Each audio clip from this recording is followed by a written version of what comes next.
এটা কেন করছি এই ভিডিওটা?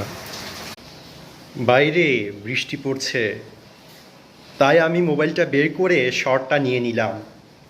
এখানে একটি বিষয় বোঝার আছে, সেটি কি? সেটি হলো আমাদের যখনই আমরা এই দুনিয়ার যে চারপাশে মোবাইলটা নিয়ে রাখি সারাক্ষণ, এটি হচ্ছে একটি তেজস্ক্রিয় যন্ত্র।